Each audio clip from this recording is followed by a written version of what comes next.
வந்தனம் நமஸ்தே நமஸ்காரம். நம்ம வீட்டு தாத்தா பாட்டி சாப்பாடு நிகழ்ச்சியில உங்களை அன்புடன் வரவேற்கிறேங்க. உங்களுக்காக ஒரு ஸ்பெஷலான டிஷ். இது அப்படியே மழை காலத்துல அப்படியே மழை பெய்யும் போது உங்களுக்காக சுட சுட இந்த மாதிரி வீட்டுல செஞ்சு பாருங்க. அழகா இருக்கும், டேஸ்டாவும் இருக்கும். இது மட்டும் இல்லைங்க, உங்க குழந்தைங்க அழகா அப்படியே சாப்பிடுவாங்க. இது மாதிரி பண்ணி கொடுத்து பாருங்க. இந்த மாதிரி ஒரு ரெசிபிக்கு இங்க என்னோட பேஜை ஃபாலோ பண்ணிட்டே வாங்க, சரிங்களா? இப்ப நான் இன்னைக்கு முதல்ல ஒரு பேன்ல கொஞ்சம் தேங்காய் எண்ணெய், ஒரு 3 ஸ்பூன் தேங்காய் எண்ணெய் ஊற்றிருக்கேன். இதுல கொஞ்சம் கடுகு போட்டுக்கோங்க. இது நல்லா வெடிக்கட்டும்.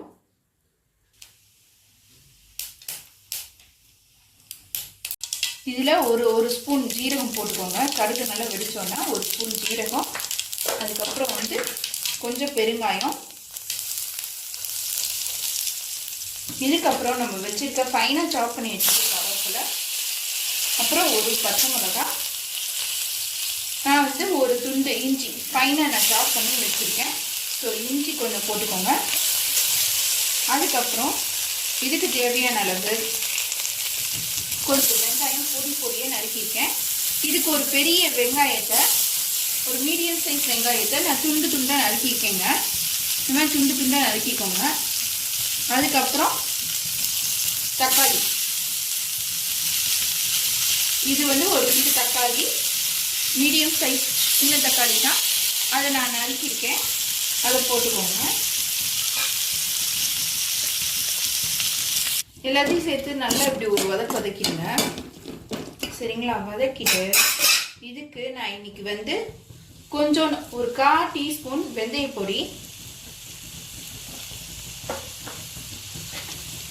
ஒரு 1/4 டீஸ்பூன் மஞ்சத்தூள்,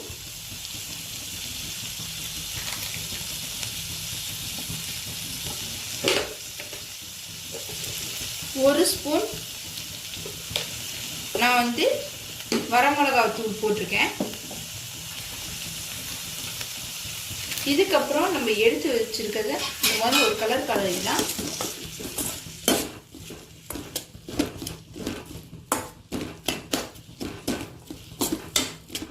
இப்போ பார்த்தீங்கன்னா நான் ஆல்ரெடி பார்த்தீங்கன்னா நான் என்னோட சக்கரவள்ளி கிழங்க இந்த மாதிரி வேக வச்சு எடுத்து வச்சிருக்கேன். வேக வச்சு தோல் உரிச்சு வச்சிருக்கேன். நம்ம சக்கரவள்ளி கிழங்கு போட்டுடலாம்.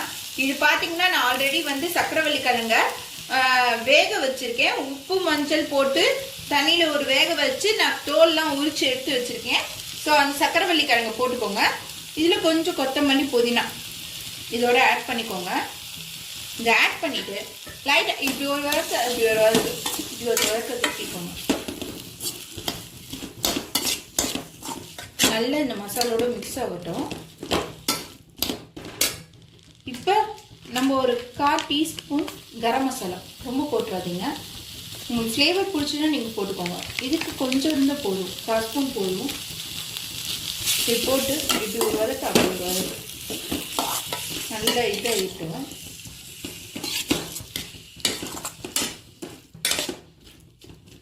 இது அப்படியே வதங்கி இருக்கட்டும். ஒரு 2 நிமிஷம் இருந்தீங்கன்னா இது நல்லா வதங்கிடும்.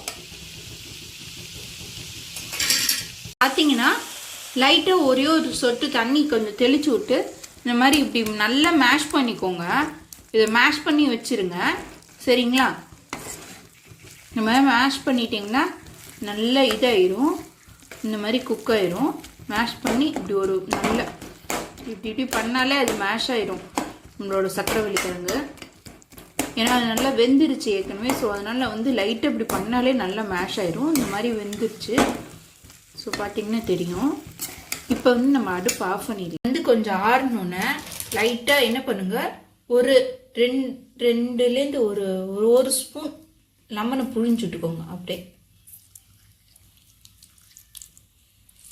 1 ஸ்பூன் லெமன் புழிஞ்சுட்டுக்கோங்க. புழிஞ்சதுக்கப்புறம் இது லைட்டாக அப்படியே கலரி விட்டுக்கோங்க. இது நல்லா கலரி விட்டுக்கோங்க, ஒன்று சேர்ற மாதிரி.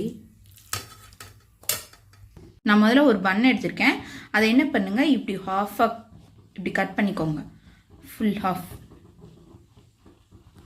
ஹாஃபாக கட் பண்ணிட்டீங்கன்னா இந்த மாதிரி வந்துடும், சரிங்களா? இந்த ஹாஃப் வந்துடும், இந்த மாதிரி வந்துடும். ஸோ இந்த இதை அப்படியே இப்படி எடுத்து வச்சுக்கோங்க. இந்த மாதிரி நான் கட் பண்ணி இங்கே வச்சுருக்கேன் ஆல்ரெடி. ஸோ இந்த மாதிரி நீங்கள் கட் பண்ணி வச்சுக்கோங்க. ஃபஸ்ட்டு ஒரு தவா எடுத்துக்கோங்க. தோசை தவாவில் காய வச்சு நம்ம இதில் வந்து நான் நெய் கொஞ்சம் தொடவி ஸ்ப்ளிட் பண்ணி வச்சுருக்கேன். இந்த மாதிரி ஸ்ப்ளிட் பண்ணி வச்சுக்கோங்க. இதை வந்து இப்படி போட்டு தவாவில் போட்டு நல்லா இது பண்ணிக்கோங்க. நல்லா இதாகட்டும், ஒரு 2 நிமிஷம் ரோஸ்ட் ஆகட்டும்.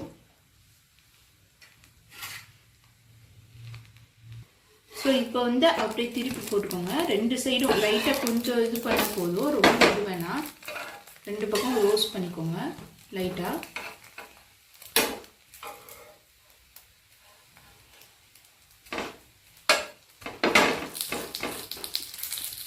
ரெண்டு பக்கம் நல்லா ரோஸ்ட் பண்ணிக்கோங்க. இந்த மாதிரி ரோஸ்ட் ஆனோன்னா இதை அப்படியே வந்து நம்ம எடுத்து வச்சிடலாம்.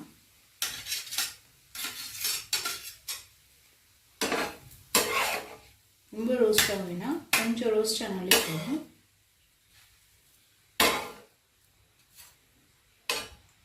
இப்போ நீங்கள் பார்த்தீங்கன்னா நம்ம பன்னெல்லாம் டோஸ்ட் பண்ணி வச்சாச்சு.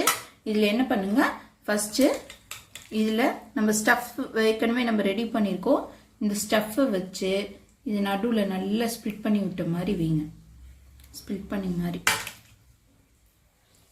பண்ண மாதிரி வச்சுட்டு அதுக்கப்புறம் நம்ம டோஸ்ட் பண்ண ஃப்ரண்ட் இது இந்த மாதிரி ஒவ்வொன்றுக்காக ரெடி பண்ணிடலாம். டோஸ்ட் பண்ணி நம்ம வச்சுருக்கோம். ஸோ முதல்ல என்ன பண்ணுங்கள், இதுலேருந்து நம்ம கிரேவி எடுத்து இதில் வந்து நல்லா ஸ்டஃப் பண்ணிக்கலாம். இந்த இதில் நல்லா இதில் ஸ்டஃப் பண்ணிடலாம். அதே மாதிரி இந்த இதில் ஸ்டஃப் பண்ணிவிட்டு இதோட ஃப்ரண்ட்டை வந்து இப்படி வச்சு அவ்வளோதான். நம்மளோட சக்கரவள்ளி கிழங்கு மசாலா பன் ரெடி ஆயிடுச்சு. ஸோ சாப்பிட வாங்க. இதே மாதிரி ஒரு டேஸ்டியான ஒரு ரெசிபிஸ் வேணும்னு நினைச்சீங்கன்னா மறக்காம என்னோட சேனலை சப்ஸ்கிரைப் பண்ணுங்க, லைக் பண்ணுங்க அண்ட் ஷேர் பண்ணுங்க அண்ட் கமெண்ட் செக்ஷன்ல நீங்க கமெண்ட் பண்ணுங்க. நெக்ஸ்ட் என்ன வீடியோ வேணும்னு சொல்லிட்டு நீங்க மறக்காம நம்ம வீட்டு தாத்தா பாட்டி சாப்பாடு நிகழ்ச்சிய பெல் பட்டனை அமைக்கிருங்க. நான் உங்களுக்காக நெக்ஸ்ட் வீடியோல பாக்குறேன். இதே மாதிரி சந்திக்கலாம். பாய்.